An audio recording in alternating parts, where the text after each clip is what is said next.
Bihari.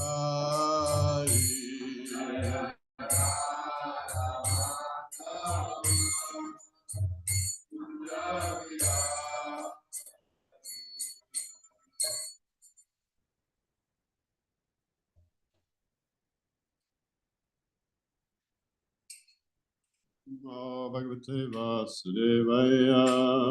Namo Bhagavate Vasudevaya. Namo Bhagavate Vasudevaya.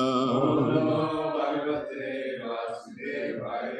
Namo Bhagavate Vasudevaya. Namo Bhagavate Vasudevaya.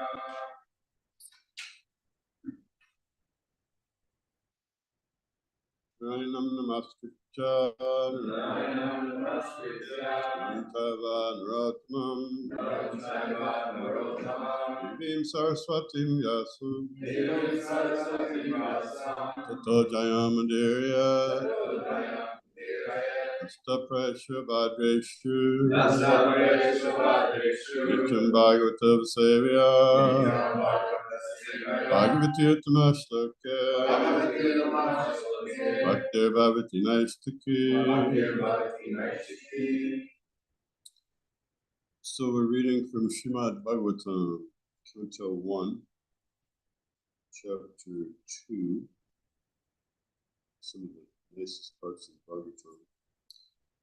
Text 9 and 10. I was thinking we treat both of these together. They're both really related. So,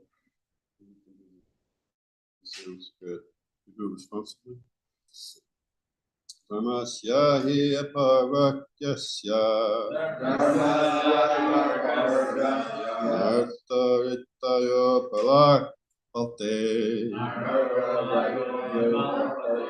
Tasya dharma kantasya. Kamalabhaya ismrita.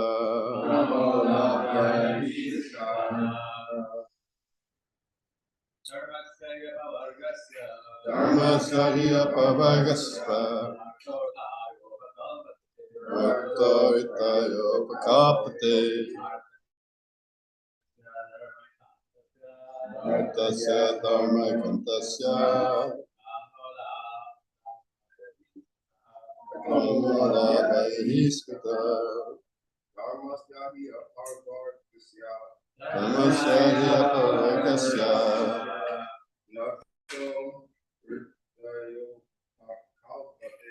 Nartaritayo pakapate.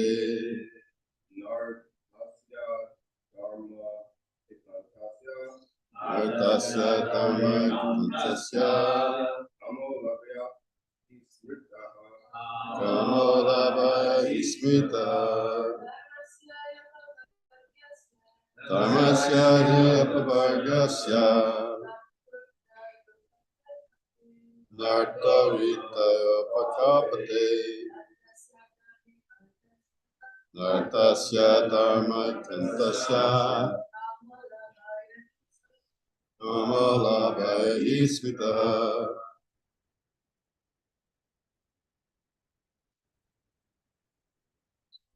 So we'll do the word for it together. Dharmasya, occupational engagement. Certainly. Aparvagasya, ultimate liberation. Not. Artha, in. Arthaya, for material gain. Vakapate, is meant for. Neither. Artasya, of material gain. Dharma eka antasya, for one who is engaged in ultimate occupational service.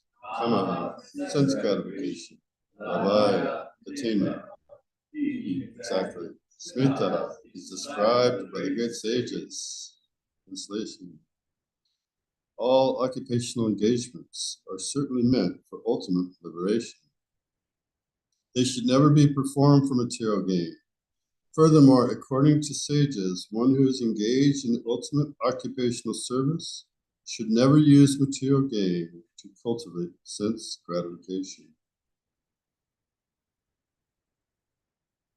So I'm not going to read this whole per part. These 9 and 10 are together, so I'm just going to read a couple sentences this for the first purport. Then we'll go to the second verse, text 10, and then we'll talk about both of them together. It's the same concept in both of these.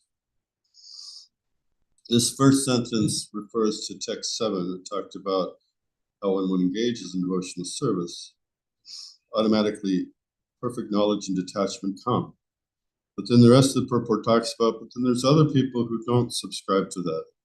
They don't accept that you'll get whatever you need in devotional service, that you need other things, like accumulation of wealth and sense gratification. So that's the gist of the purport. The general tendency of any ordinary man in any part of the world is to gain some material profit in exchange for religion or any other occupational service.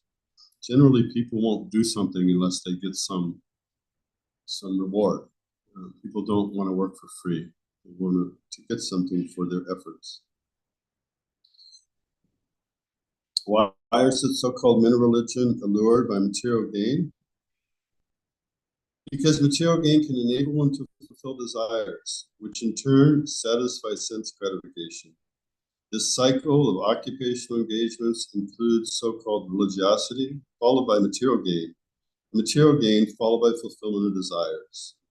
Sense gratification is the general way for all sorts of fully occupied persons.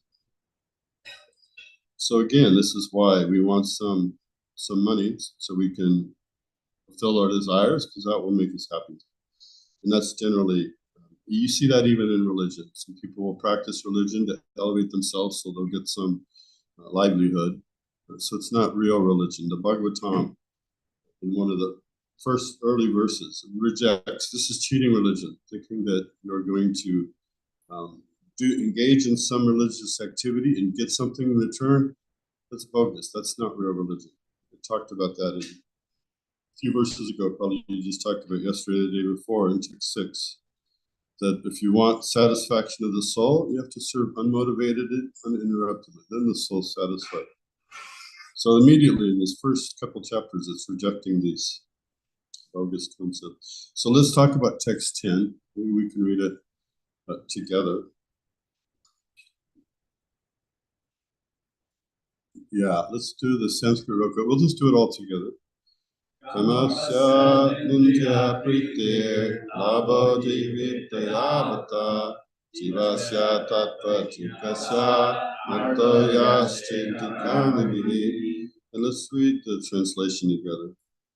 Life's desires should never be directed toward sense gratification. One should desire only a healthy life or self-preservation, since a human being is meant for inquiry about the absolute truth. Nothing else should be the goal of one's works. Okay, can I ask someone to read just the first few sentences? We won't read the whole purport, and I'll tell you where to stop. Just read the first 3 or 4 sentences.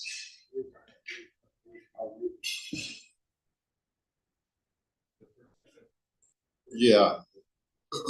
Up until even those, we can stop there, but I'll tell you. Okay. The completely bewildered material civilization is wrongly directed towards the fulfillment of desires and sense gratification.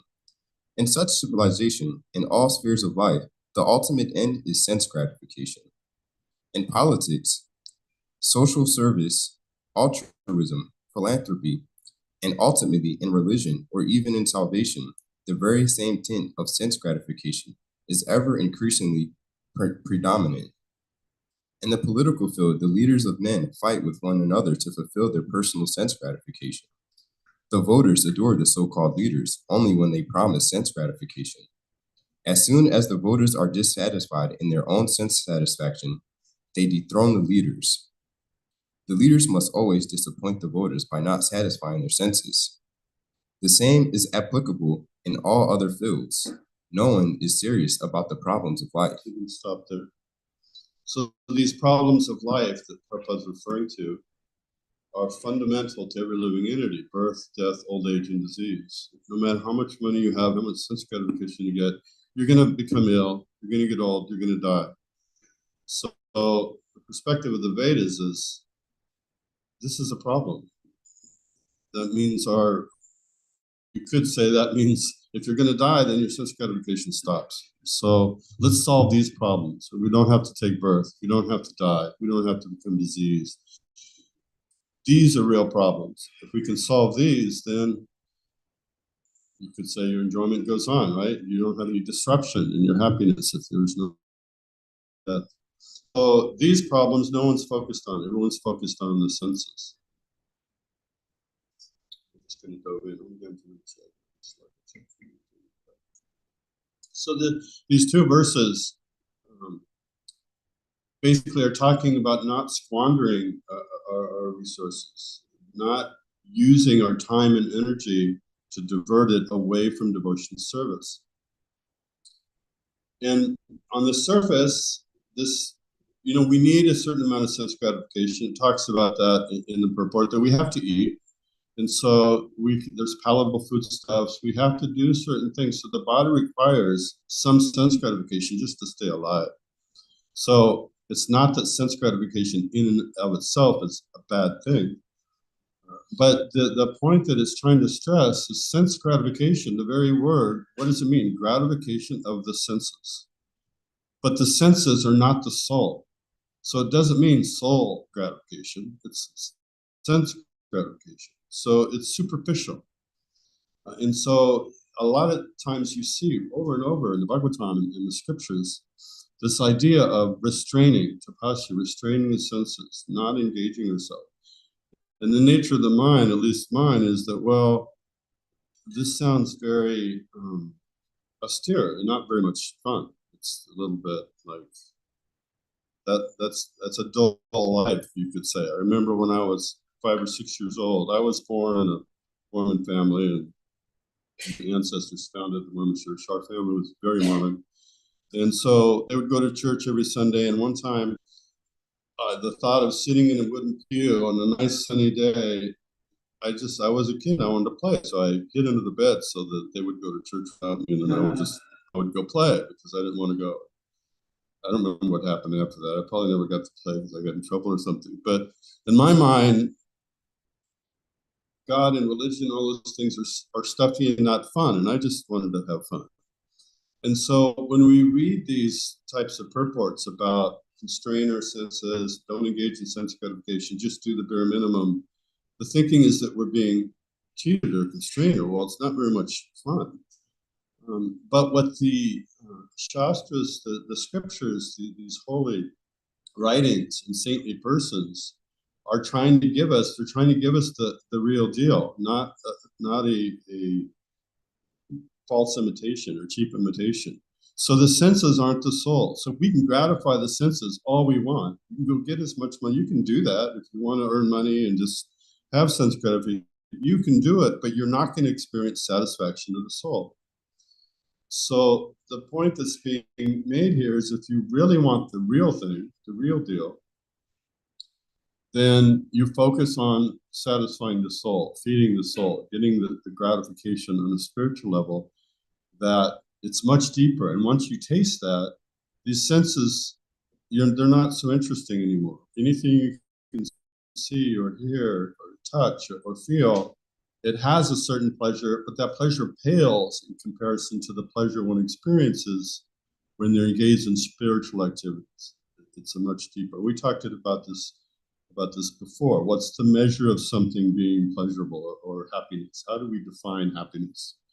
It has to have two qualities. It has to never end, has to always increase. That's bona fide. That's the real deal. You have a pleasure that's always getting better and it never ends. Who wants that? Right? That's the real deal. You don't get that from the senses. The senses will never give you that. Eventually, you'll get bored and, okay, I've done that, been there, it's okay, no thanks. You go on a zip line or eat this food or go make a bunch of money or drive a fast car, whatever it is, you do it a couple times and you're like, okay, I need something else. Because it doesn't last forever. And it doesn't get better. It just gets stale after a while. And then eventually the battery on your Tesla dies, or the food gets stale, or whatever it is that's giving you that gratification, it peters out.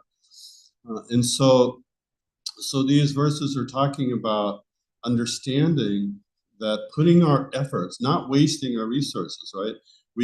If you're running a business, Whatever your business is, you have some money, you want to spend that money on resources for your business, not on something else. Well, I'm running a business and I'm making widgets and I'm going to get a really fancy building and I'm going to spend all this money in landscaping, and you just spent your bank balance and you haven't made any widgets. Well, you're not going to stay in business very long.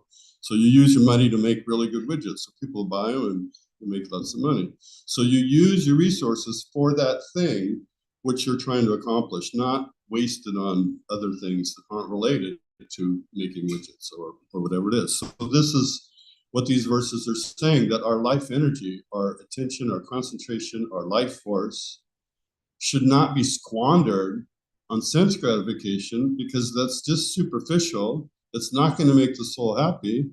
And eventually we're going to give up this body and all that effort is just kind of wasted. As opposed to using that energy and time, mental faculties, whatever money we have to have some place to live. So we have to have some livelihood. So yes, we need to have a job and get money so we can pay the rent, so we have a place to live. What do we do with that place when we have it? Do we just engage in sense gratification, or do we use it as a facility? Now that I have a facility in which to reside, let me use it to cultivate spiritual life. That's not squandering a resource. Then we're using these resources in helping us achieve the purpose of life. What's the purpose of life? Is to solve these problems: birth, death, old age, disease. And that can be a humble abode, it can be a nice abode. It doesn't mean you can't have nice things or you can't live in a comfortable situation. It just means that whatever resources you have, whether it's money or whether it's life energy or intelligence or whatever resources you have, use them to cultivate your understanding of who am I? I'm not the senses, I'm not the body, I'm the soul. Because the more we spend our efforts trying to understand that, the more satisfaction we get, and then these problems of life we can solve where we have a permanent solution. So these great sages and persons who've written these books, the Vedas all the way down to Srila Prabhupada, it's not that they're trying to reduce our happiness, enjoyment, or constrain our lifestyle, or just tell us what to do. They're trying to give us something that's so valuable. When you have something really good, you want to share it. You want to tell them, hey, here's this deal. You can go over here, you can get these, really cheap, I shouldn't say cheap, inexpensive, high quality things that's on sale versus a cheap imitation. I was just thinking on the way down here, this idea of cheap imitation, and I have my livelihood. I work on the internet, and I not only use the internet to connect to work, but all my work is with servers on the internet. So I have to have internet access, or I can't work. And I have a Starlink satellite, and the storm knocked it out. So then I had to get a little mobile hotspot and a dial-up temporary fix until they replaced the satellite. And it's really slow and it's spotty. And so then this idea of cheap imitation, you can go and get things that look like the real thing, but they're not the real thing. In cheap imitation, you generally, anything, whether it's internet connectivity or a car or a house or clothes, cheap imitations are attractive because they're cheap.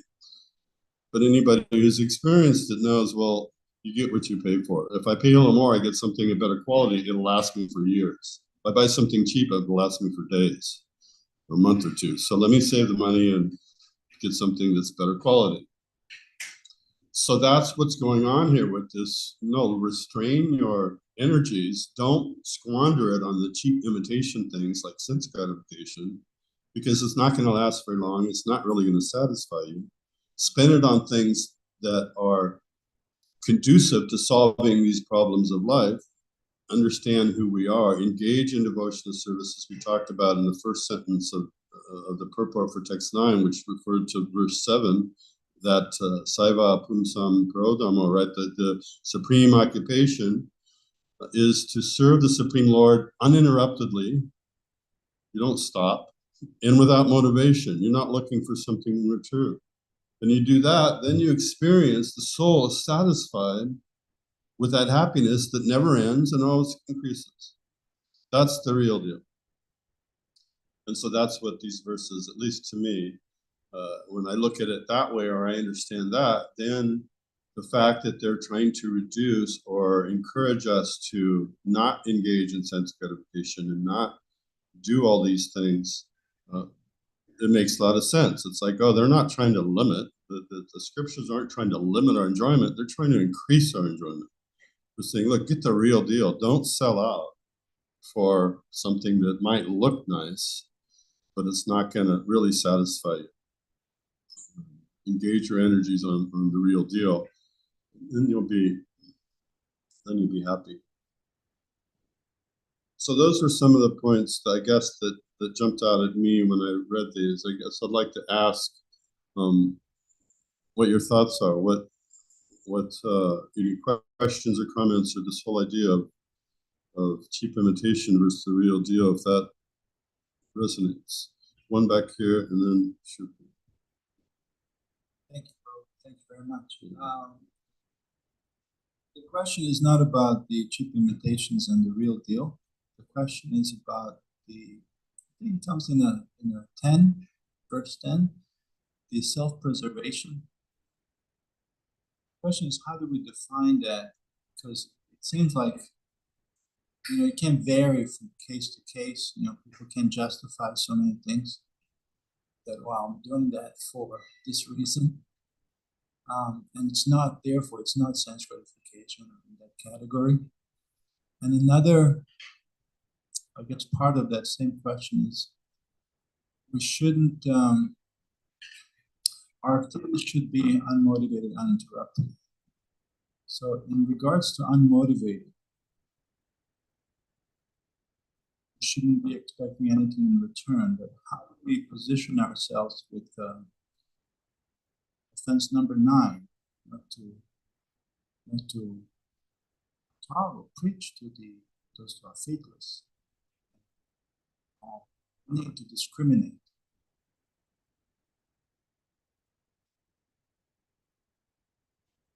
So that's a good question. I'll start with the first one. Self-preservation. I mean, they're both a little tricky, and they're both, I want to say, gradients, or so the verse states that we should use our energies on self-preservation, right? One should desire only healthy life and self-preservation. So it's a human being is meant for inquiry. So if we're getting engaged in spiritual life, we have to exist, we have to be healthy, we have to be able to function. So this self-preservation isn't, I guess what can help is, sometimes we think we're doing it for us. If we go very deep and we understand that there's very little us in the equation.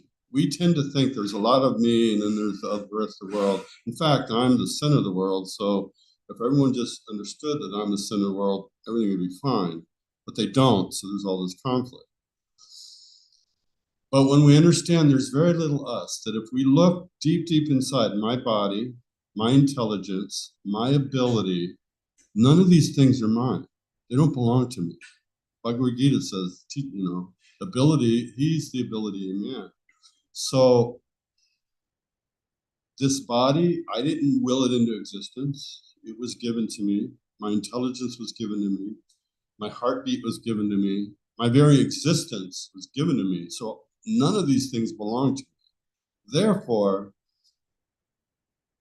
to see them as being, okay, I need to take care of them, not because it's me, I need to take care of them because they belong to someone else. They're his property.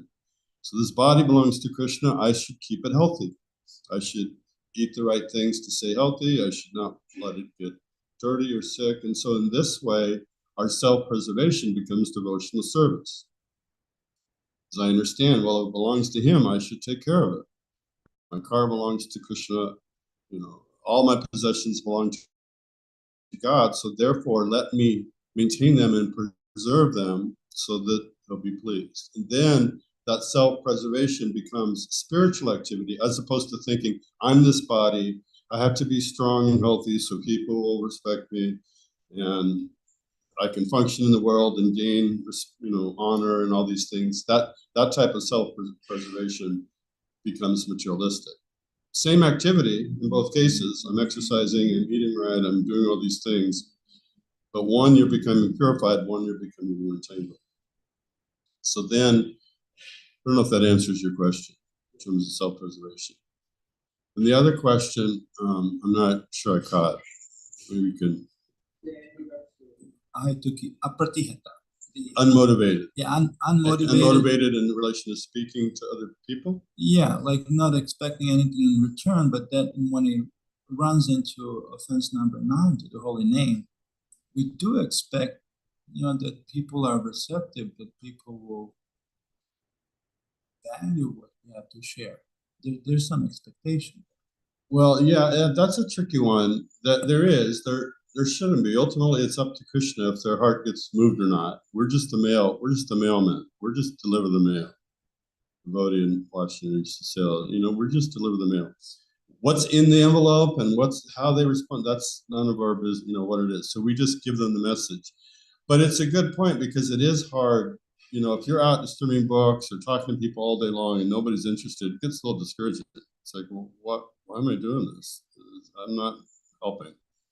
Nobody really cares. But then somebody responds, gets happy, then you feel like, okay, well, this is worthwhile. I'm helping somebody. So then my energies are valuable. So that's going to be there. But it's a very deep, it goes really deep. And when we look at Bhagavad Gita, I still, struggle to fully understand it in my own life. Krishna tells Arjuna, you have to give every ounce of your life to fight this battle. If you don't, you'll die. But you have no responsibility whether that you win or lose. Like, how do you do that? How do you fight a battle or do anything if you don't care about the outcome? Then you're not motivated to say, why bother? If I don't care if this person receives it or not, then I'm not going to put my heart into it. Like, if it doesn't really matter, I'm not really motivated. So this is the essence of Bhagavad Gita, right? Is that we do it for the pleasure of Krishna. Krishna wants Arjuna to fight.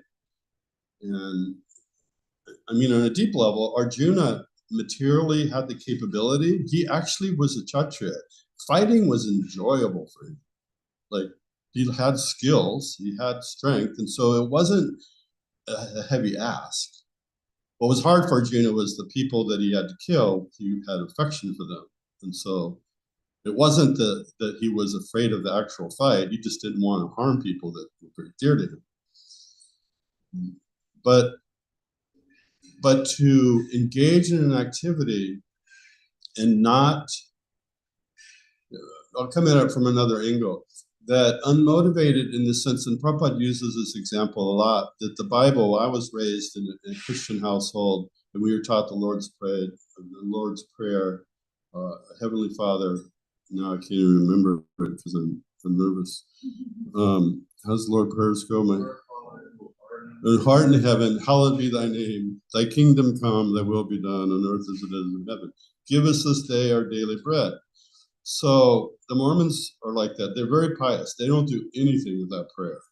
I mean, looking back in my life, I feel very fortunate because I was taught at a young age to be conscious of God and aware of that relationship. But whatever they do, there's an expectation that because I'm praying, because I'm serving God, He will protect me. He'll provide for my family, give us their daily bread. He'll provide food. And the understanding in the Vedas goes a little deeper in the sense that unmotivated, we don't have to ask for anything. God already knows. He's living in our heart, number one. He's brought us into existence. He knows what we need. He's already provided and will continue to provide whatever we need materially or spiritually. So we don't have to, I'm going to do this to get some, we're going to get the result of whatever based on our karma and our desires, that's going to come. And so we don't need to put effort into that. We should put the effort into, let me just express my gratitude and serve, regardless of what that comes, because then that elevates our consciousness. It's not an easy thing to do. I can sit here and quote these verses and say, oh yeah, we just need to do this. Just be unmotivated and interrupted. That's a lifetime, like doing those two things, that's the perfection of life, but it's not easy. Our mind pulls us and says, well, that's fine. You did so many hours of service. Now you can rest for a couple hours, because you're tired. It's like it's not easy to be unmotivated. Of course, when we understand, well, it's fine. You can rest. You can still be thinking about, saying there's different ways to do service. But unmotivated, uninterrupted is not a small ask. It's not a simple thing to do, and it comes in degrees. I remember when I was a young devotee. Sometimes I still do it, but I would have this propensity to buy things or get nice things. And so I would say, well, I want to spend some money. And so I would buy pictures of Krishna, I'd buy incense, and I would I would buy CD music, that back when they had CDs, now everything's electronic. And so, and I justified it by saying, well, look, I'm listening to this CD, I'm thinking of Krishna, I'm offering this incense, I'm smelling nice things. And so, yes, this is all devotional service, but in my heart of hearts, I just wanted to spend money and acquire things. It wasn't exactly unmotivated. I wanted to get something out of it. But I would dovetail it and say, well, instead of buying some nonsense or doing something else, I'll buy something that helps me think of Krishna. And so that unmotivated, becomes over time, it might start in one sense to where there's a little motivation and we're trying to dovetail it. And then as we do that over time, we realize that, there's more pleasure in, let me think about doing this for the pleasure of Krishna, with Krishna or with the devotees or with the spiritual master. Would they be pleased with this? Well, then let me think of it that way. And then we become a little bit more unmotivated. So it's not like you flip a switch and you're just there. It's a purification process. Does that help or come close to your question?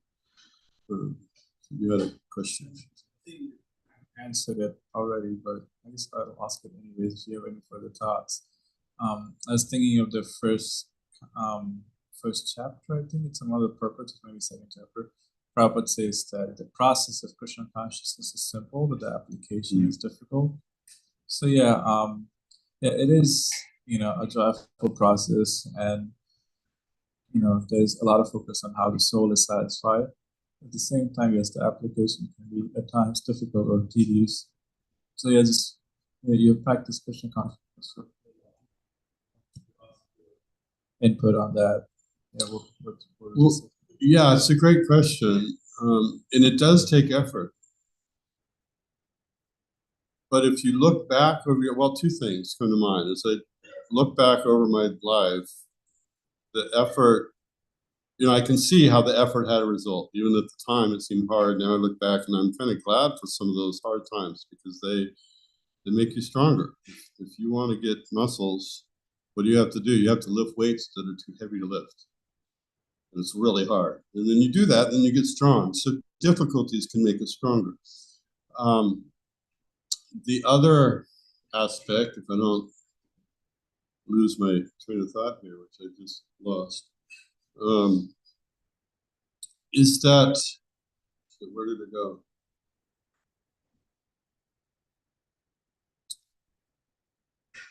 It was even better than the first point. We'll come back hopefully. So yeah, that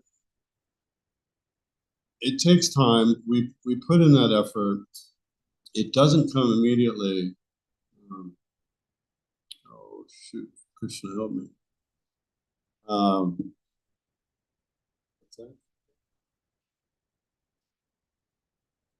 Yeah, the brain's a muscle. Well, and that was part of it, that we do it. And then the other part was kind of just thinking back to where I am now in terms of the difficulty. Oh, Krishna Chaitanya. Yeah, it's there. It's right. It's right here.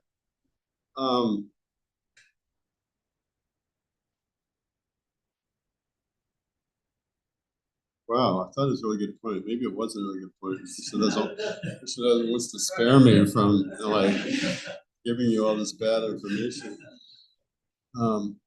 But yeah, it is a gradual. It is a gradual process, and the effort that we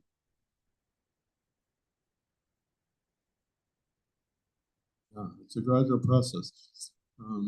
But it's not easy. It's not, so when we say unmotivated and uninterrupted, it's definitely not an easy thing to do that happens overnight. It takes a lot of time, but it does become easier. Oh, I remember the point now. So from ahead of us, we're looking now, we're seeing this effort, and it seems like it's a lot of effort. But the thing is, if you say, look, too much effort, it's not worth it, guess what? Whatever you do, you're gonna have effort.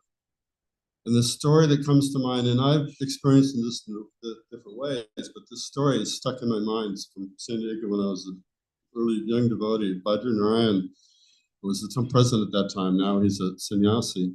He gave the story of this young bhakta that came and he's living in the temple, and his service was to unload the truck with the produce. So the truck comes up the temple with big boxes full of vegetables, and he had to unload the truck and put it in the kitchen. And he said, this is really hard work. These boxes are heavy, and he would get tired. And he thought, I'm working too hard. He didn't want to do it, so he left.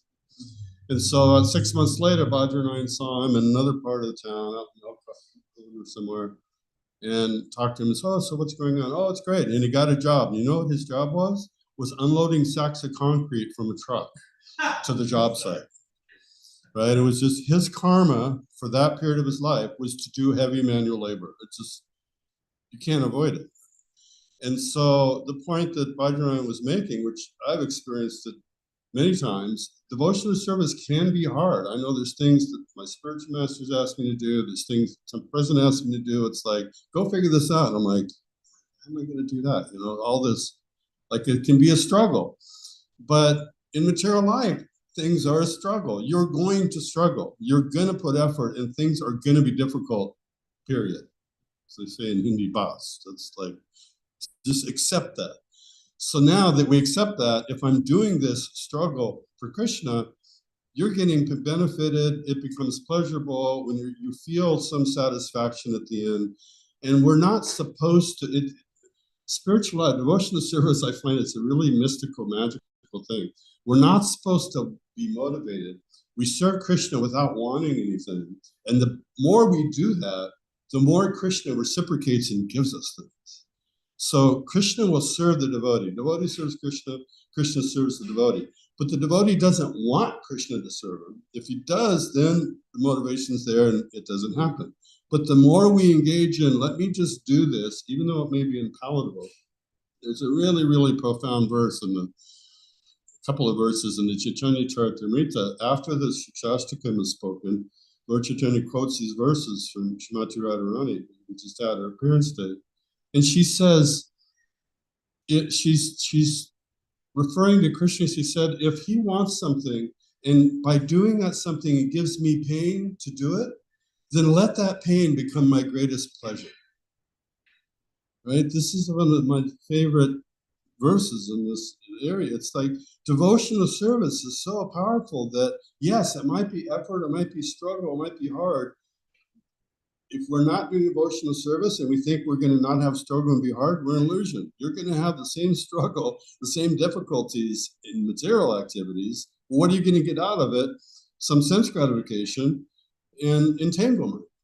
So don't try to avoid the struggle. Just try to understand this struggle. If this struggle, this thing I'm doing, Krishna, what you've given me to do is difficult. I'm feeling it's very hard. I hope it gives you pleasure. Let me try to do it so that it's pleasing to you.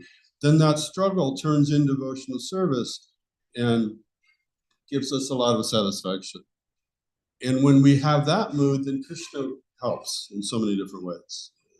He may not remove the struggle. In my life, he rarely ever removes the struggle, but he'll give us the strength to do it, or he'll give us somebody else to help us, or some encouragement. So we still have to do the effort, and things aren't always going to be easy. Sometimes he will, sometimes he'll just step in, and many times in the battle with Kurukshetra, Krishna would say to Arjuna, do this, do that, why, are you sure you want to do this? And he would help them out in little ways, but basically Arjuna still had to do the work. So the struggle doesn't necessarily go away, but that struggle turns into okay, now this effort I'm exerting is strengthening my relationship with Krishna. So it becomes satisfying and almost pleasurable, even though it's hard. So then that unmotivated thing, it goes deeper. It's like, okay, I'm not doing this so I can get some. I'm not going to engage in these activities so I can get some benefit. I'm going to engage them so they please the Lord. And the Lord says, oh, you did that for me? Well, let me give you some benefit. And so we do get reciprocation, but it's mystical in the sense that the more we don't seek it, the more we get it.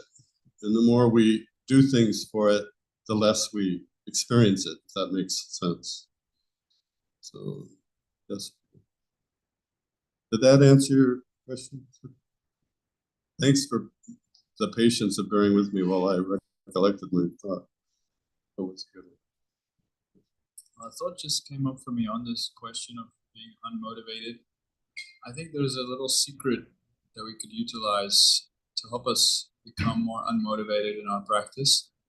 And that secret is to engage in oneness. So we learned in the Bhakti Shastra recently in Mantra 7 in the Shri Upanishad, there's a Sanskrit word, ikatvam, which, that's like a feast for Mayavadis to jump on that word like vultures and jackals. And then that's the proof for them that ultimate reality is just merging. But Prabhupada translates it as, very carefully translates it as oneness in quality. And then in the purport, he's explaining that, there's a difference between us and God in terms of quantity, but the quality, the spiritual substance is the same. And then he goes on in the purport explaining what real oneness is.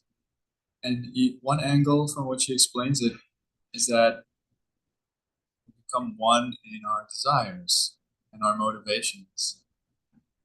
So you don't merge your identity, but you merge your desires. And I think that's where we can find this unmotivated form of devotional service. Because it's just so simple, so straightforward that the things that make Krishna happy are also the things that will make us the most happy. For example, Lord Chaitanya asked us all to come help distribute the fruits. He's the only gardener, he said. Now, when you connect with someone that you meet on UF campus or whatever, is it Tusap? When you connect with someone and you help them grow in Krishna consciousness, there's no way that that's not going to make you feel ecstatic to see them make spiritual progress. And of course, that's also making Krishna very happy. Or for example, right now I'm doing some editing work for Mahatma Prabhu. He's bringing out another affirmations book. It has the japa affirmations, but he's going to do marriage affirmations. So in there, he's writing that, he's just writing about how you have to work on yourself. And we all have some issues, or most of us. And it's so important to work on yourself so that you can serve your partner better. And it's making me think, Prabhupada wanted all his married disciples to set a good example. So it's so pleasing to Prabhupada when we can be good marriage partners. So now you're engaging in some sort of, what do you call it? Like a self-improvement, self-help type thing. But you're doing it so that you can be a better marriage partner. And then the Acharya is happy, Srila Prabhupada is happy, which means Krishna is obviously happy. So again, it's that merging of desires. So instead of just, I want to improve myself so that I can enjoy my senses. No, everything is connected to Krishna's desires and Krishna's happiness. So in this way, I think we can get to that unmotivated platform. That's a great point. I like that. The unmotivated, Prabhupada talks about this a lot, desires. There's no such thing as being free of desires. He said desirelessness means you're dead. We have desires, but when we dovetail or try to align our desires with Krishna's desires, let me desire what he desires, let me do those things that are pleasing, then that unmotivation, yes, Prabhupada put a lot of energy into Juhu Temple and Vrindavan Temple, different temples, which would appear to be, he had this desire to build these things. But this desire was aligned with the desire of the Acharyas to expand Lord Chaitanya's movement. So I think that's a great point you're making, that when we take because our desires are there, we're not going to get rid of them. And if we don't connect them or channel them, they're going to drag us off to who knows where, and we'll be unloading bags of cement up some truck because we wanted to avoid something else. So let's find out, well, what pleases Krishna? What desire do I have that's similar? I like this thing, Krishna likes this thing, the devotees like this thing. So let me find ways to unify, like you said. Let me have the same desires, because ultimately Krishna wants us happy. He wants us to be happy. It's not that he's trying to reduce our happiness; he's trying to increase it. And so, and then, yeah, I like that point you're making, because that when we think that way, it helps. That the thought of being unmotivated is a little daunting for me. It's like a high bar. But when I think of, well, let me desire things that are pleasing to Krishna, okay, well, that seems reachable. I can attain that. Well, that's unmotivated. If I want what Krishna wants, then I don't have any separate motivation. So thank you for raising that point.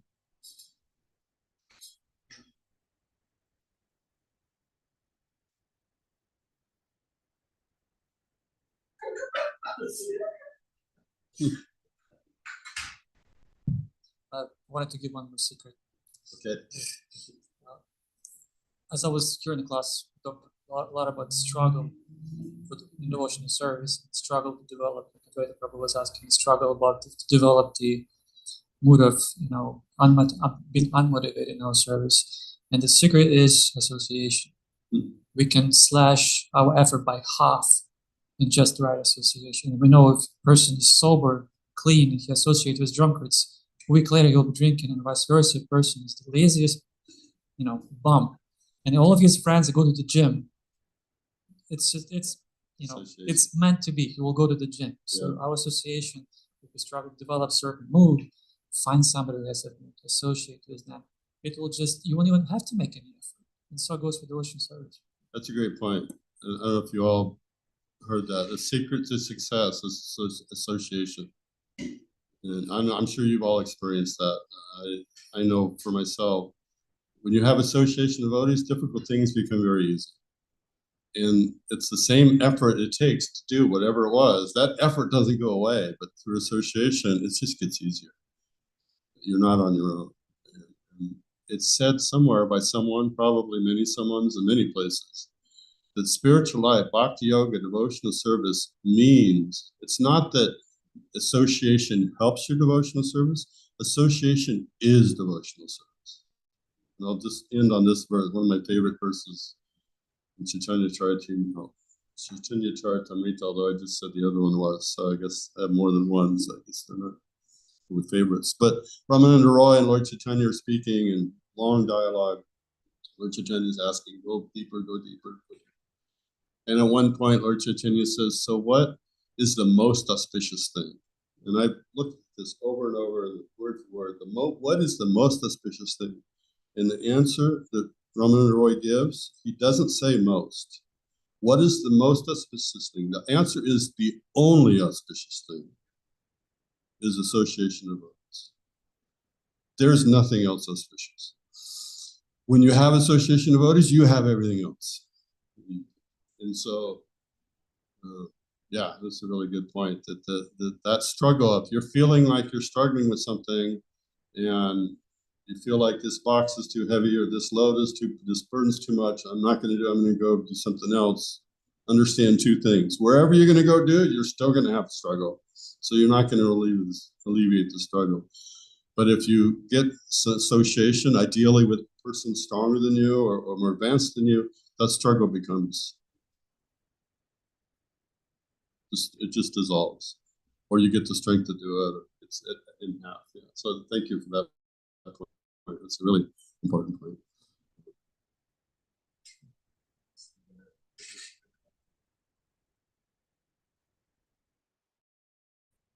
Just sitting with this verse, like it's such a cure for greed, because we see like everyone tries to stake more than they need, and it's like we've been like conditioned, like that's what we like should do, is to gather as much resources as possible, or else your neighbor will get all the resources. And so if everyone just had a little more everyone was just thinking about their own self-preservation instead of tiring everything they can. You live a lot healthier. Yeah, that's a great point. That's a great point. And it takes a little bit of faith, because greed, we're thinking that there's not enough. In America, that's what you're taught from birth. It's like, I'm number one, and you got to get what you have coming to you. But yeah, that's a really good point. It's this verse. No, whatever you need will be provided. It's already been arranged. Krishna already has your whole life mapped out. You're going to get whatever you need. Guaranteed. Prabhupada repeats this over and over. You don't have to. Does anyone look for this unfortunate or sadness or trouble? Does anyone actually endeavor to like find some unhappiness? No, but it comes, right? It just comes. So in the same way, happiness and what we need will come. So if we understand that, we have faith. Krishna created me, so he's provided for whatever I need. Then I don't need to go and try to be greedy and accumulate things. I'm going to get what I need. So let me use my energy to serve him. It takes some faith, but yeah, it's a really good point. That so many problems in the world are just greed, needing more, seeking more than you need, and it's destructive to our own consciousness. The principle of a Brahmin is whatever he's collected in one day, he distributes in the same day. Always ends up with nothing, because he understands, well, tomorrow Krishna can provide. And it's one reason why if you pray to Krishna for things, sometimes he'll, in my experience, he'll give you just what you need at the last minute, that before it's too late. He doesn't usually give it early, and he doesn't usually give you extra. He gives you what you need when you need it. Why? So that you can come back to him the next day and say, okay, because he wants to interact with us. If he gave us everything we needed forever, then we go away and we never talk to him. He's like, no, I'll give you what you need when you need it. But he likes it when we come back, okay, thank you very much for saving my life yesterday. Today I'm in another situation, I need some more help. He likes that. So when we learn that I don't need to accumulate, I can just trust that Krishna will give me what I need. So therefore, let me use my energies on engaging in service. And we experience that. Great point, thank you. All right, the clock is ticking, so we should stop there. Kantra Shampagotam ki jai, Srila Prabhupada ki jai.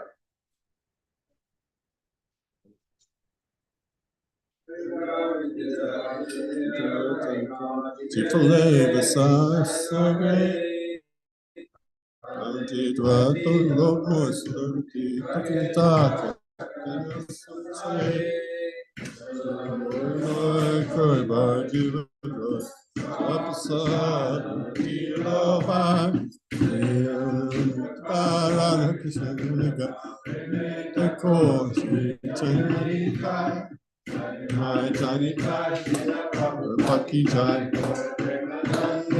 Hari Hari